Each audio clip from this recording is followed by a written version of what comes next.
প্রতি রাতে আমার স্ত্রীকে দেখি বিছানা থেকে উঠে যায়। আমি ভাবি হয়তো ঘুম থেকে উঠে ওয়াশরুমে যায়। প্রতি রাতেই 12টার কাছাকাছি দেখে উঠে যায়। আজকে সে কি করে তা দেখতে ঘুমের অভিনয় করে গেলাম। ঘড়ির দিকে তাকালাম, ঘড়িতে তখন ঠিক 12টা বেজে গেছে। আজকে এখনো উঠেছে কিনা সেটাই ভাবছি। ঠিক তখনই দেখলাম আমার স্ত্রী আস্তে আস্তে করে উঠে ঘর থেকে বেরিয়ে গেল।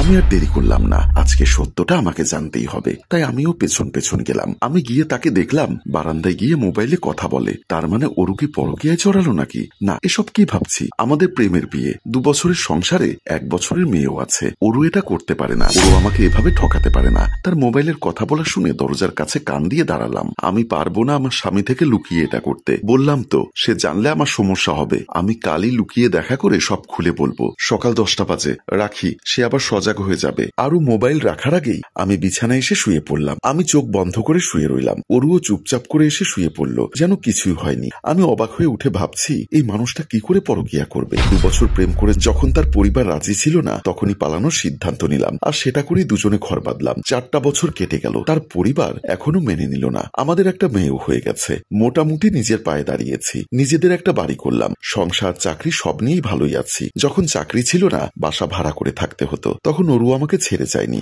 বরং সব ছেড়ে চলে এসেছিল। এসব ভাবতে ভাবতে কখন ঘুমিয়ে গেলাম মনে নেই। সকালে ওরুর ডাকেই ঘুম ভাঙলো। আমাকে ফ্রেশ হতে আসতে বলে টেবিলে নাস্তা দিল। অন্যদিন ওর সাথে অনেক দুষ্টুমি করি নাস্তা করার সময়। আজকে চুপচাপ নাস্তা সেরে নিলাম। তারপর আমার ঘরে গেলাম। আমি রেডি হয়ে অফিসে যাওয়ার জন্য প্রস্তুতি নিচ্ছি। ওরু আমাকে এসে সাহায্য করতে চাইলে আমি ধমক দিয়ে দিলাম। আমার উপর কি নিয়ে রেগে আছো? কিছু নিয়ে রেগে নেই, আমার সামনে থেকে যাও। মাথা এমনি গরম হয়ে আছে। আমি তোমার স্ত্রী, আমাকে সব না বললে কাকে বলবে? সামনে থেকে যা, তা না হলে। ওরু চুপচাপ চলে গেল। আমি অফিসে যাব বলে বের হয়ে গেলাম বাসা থেকে। আমাদের বাসাটা 2য় তলায়। এই ফ্ল্যাট আমি নিজেই নিয়েছি। সিঁড়ি দিয়ে নামার সময় রুমকি ভাবির সাথে দেখা। আমার উপর তলায় থাকে। একজন ভালো প্রতিবেশী বলা যায়। আমার অবস্থা দেখে তিনি বললেন, রানা ভাই, এত রেগে আছেন কেন? না, এমনি, মনটা ভালো নেই। ভাবির সাথে কিছু নিয়ে ঝগড়া নাকি? না, ভালো লাগছে না এমনি। মাঝে মাঝে দেখি ভাবিকে বারান্দায় দাঁড়িয়ে গেটের সামনে একটা লোক আসে, তার দিকে তাকিয়ে থাকতে। কথাটা আপনাকে এতদিন বলবো কিনা ভাবছিলাম। কি? হ্যাঁ, একটা ছেলেকে প্রায়ই দেখি। আমি কথাটা কাটানোর জন্য বললাম, আচ্ছা ঠিক আছে, আমার অফিসে দেরি হয়ে যাচ্ছে, আমি আসি। কথাগুলো বলেই আমি রওনা হয়ে গেলাম। রুমকি ভাবি কি মনে করলেন জানি না, চলে গেলেন। বাসার গলির দিকে আমি লুকিয়ে দাঁড়িয়ে আছি।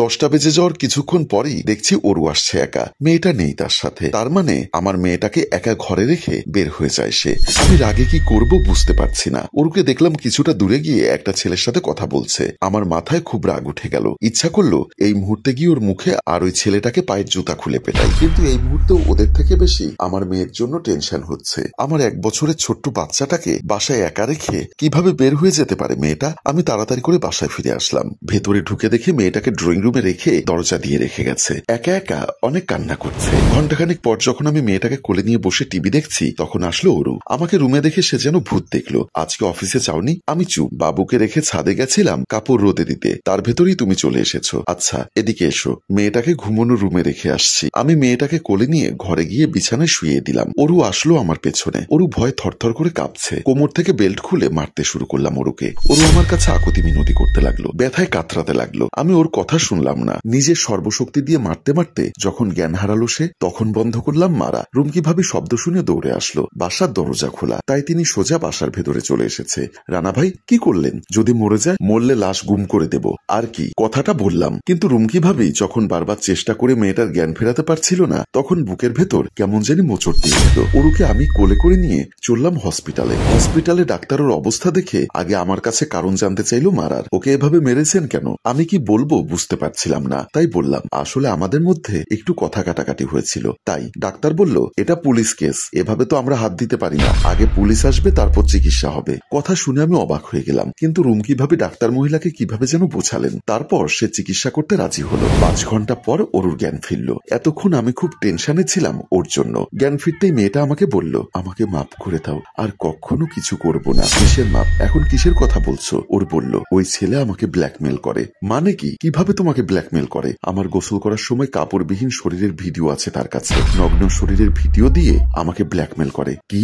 পুরো নগ্ন হওয়ার ভিডিও আছে, আরও চাই আমি ওর সাথে। পারো আর বলতে পারলো না কিছু। আমি শুধু জিজ্ঞাসা করলাম, ছেলেটা কে? অরু বলল, তোমার খালাতো ভাই শাকিল। ওর কথা শুনে আমি অবাক হয়ে গেলাম। আমার খালাতো ভাই শাকিল আমার স্ত্রীর নগ্ন ভিডিও ধারণ করে ব্ল্যাকমেল করছে। ঘটনার 2 দিন পর কলিং বেলে চাপ দিল শাকিল। আমার স্ত্রী দরজা খুলে দিল। তুমি একটু বসো, আমি চা করে আনি। শাকিল বলল, আমি চা খেতে আসিনি, আমি যেটার জন্য এসেছি সেটা আমাকে তাড়াতাড়ি দিয়ে দাও, চলো বেডরুমে যাই। তখনই আমি এসে বললাম, আগে চা খেয়ে দিয়ে সুস্থ একটু রিল্যাক্স হয়ে নে, তারপর না হয় যাবি। শাকিল আমাকে দেখে পালাতে চাইলো। আমি ওকে ধরে মারতে শুরু করলাম। তখনই বাসায় একজন পুলিশ অফিসার প্রবেশ করলো। আমি তাকে বললাম, অফিসার, এই হচ্ছে সেই কুলাঙ্গার বিশ্বাসঘাতক, আমার খালাতো ভাই শাকিল। আমার অবর্তমানে আমার ঘরে এসে আমার স্ত্রীর সরলতার সুযোগ নিয়ে ওয়াশরুমে ক্যামেরা সেট করে আমার স্ত্রীকে দিনে রাতে ব্ল্যাকমেল করে। ওকে আপনি নিয়ে যান। পুলিশ অফিসার বলল, ওর বিরুদ্ধে ইপটিজিং সহ চাঁদাবাজির অভিযোগ আছে। ভালোই হয়েছে, তাকে এখানে পেয়ে গেলাম। চল এবার তোকে জামাই আদর করব, চল। পুলিশ অফিসার জোর করে ধরে শাকিলকে নিয়ে গেল। আমাদের চেয়ে ওরও ভয় আমাকে জড়িয়ে ধরলো। আমি ওর মাথায় হাত বুলিয়ে আদর করে বললাম, আমি সবসময় তোমার পাশে আছি, যে কোনো সমস্যা, যে কোনো বিপদ শুধু আমাকে বলবে, কিন্তু আমাকে কথা দাও, আজ থেকে কোনো কিছু আমার কাছে লুকোবে না, আমাকে সবসময় সত্য কথা বলবে। ওরু বলল, আমার ভুল হয়েছে, আগেই তোমাকে সব কথা বলা উচিত ছিল। সম্মানিত ভিউয়ার্স, আমাদের গল্পের হ্যাপি এন্ডিং দেখিয়ে আজকে এখানেই বিদায় নিচ্ছি। আমাদের আজকের গল্পটি ভালো লাগলে অবশ্যই শেয়ার করে আমাদের সাথেই থাকবেন। গল্পটির ভাবনা ও পরিচালনায় অভি, ক্যামেরায় শিহাব ও শাকিল এবং প্রযোজনায় মঞ্জুর মোর্শেদ। ধন্যবাদ।